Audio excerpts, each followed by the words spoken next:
periodista de SDP Noticias.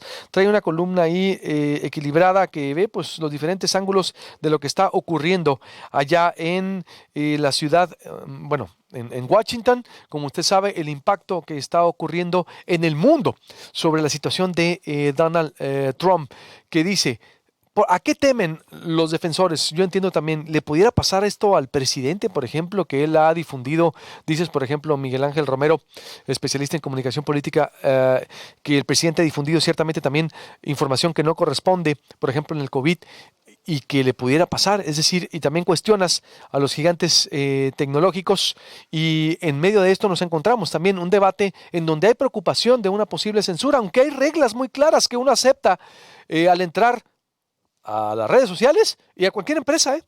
Miguel Ángel. Luis Alberto, muchísimas gracias por la oportunidad de compartir contigo esta reflexión, contigo y con tu auditorio.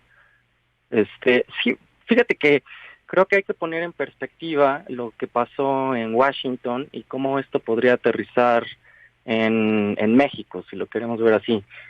Pasan dos cosas que creo que es importante analizar. Alcancé a escuchar la última parte del comentario de Dolly Esteves respecto a la primera enmienda y a la Constitución, y cómo Dolly hace el análisis de que esa ley no aplica a un privado, y que, como tú lo acabas de mencionar, un privado, en este caso Twitter, Facebook, Google, Apple, tienen sus propias reglas. Pero aquí lo que creo que es importante reflexionar es en qué momento un privado se pone por encima de la Constitución, en este caso en lo que se refiere a lo que pasó en Washington, en qué momento se pone por encima de un poder constituido. No hay que perder de vista que Trump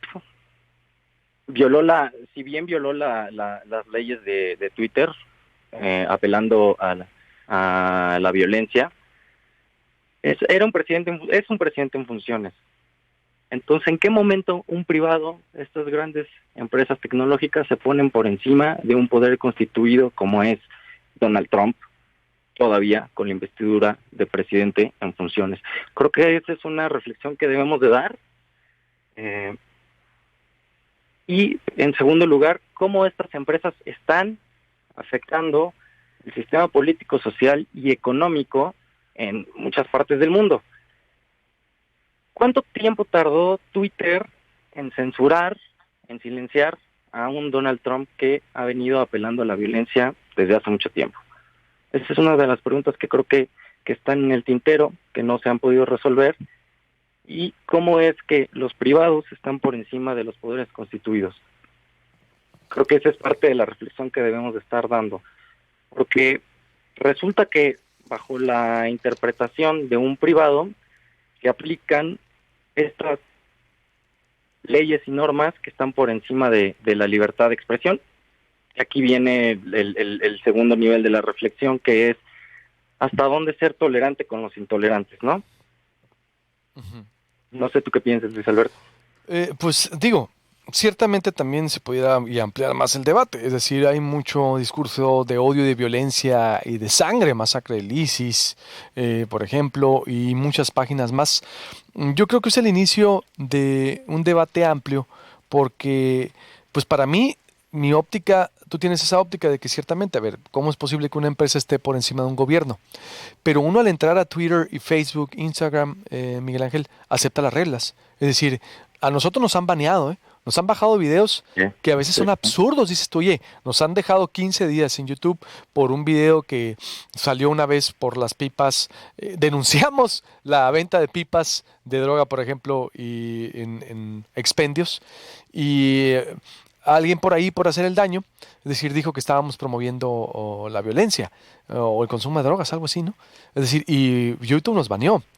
Facebook nos ha baneado, Instagram, es decir, hay reglas, yo creo que hay límites. Tal vez dices tú, ¿por qué se tardaron tanto? En eso sí coincido contigo, pero es que hay muertes ya también, tiene que haber límites. Yo creo que es un debate, todos tenemos límites.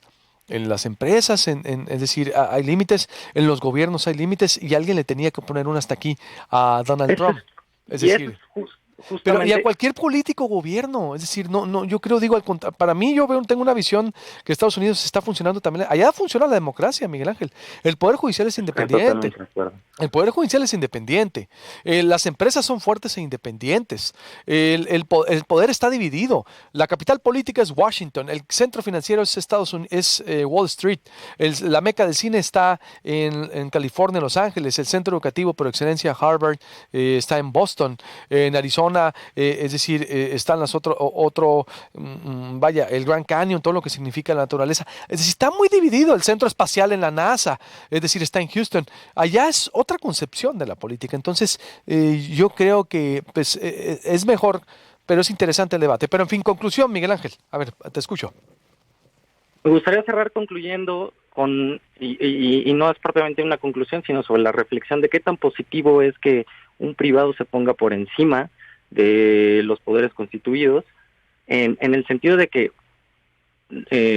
nosotros como sociedad, la sociedad americana, la sociedad mexicana, realmente la esperanza es que Twitter, Facebook esté baneando a políticos, a incitadores a la violencia. Esa es la esperanza. Me parece que, desde mi punto de vista, es que no debería un privado estar por encima de los poderes constituidos, uno, y en todo caso debería ser la sociedad quienes tuvieran la posibilidad de encontrar una nueva correlación de fuerzas para que no sea un privado con un modelo de negocio específico quien nos venga a solucionar la vida, si lo quieres ver así.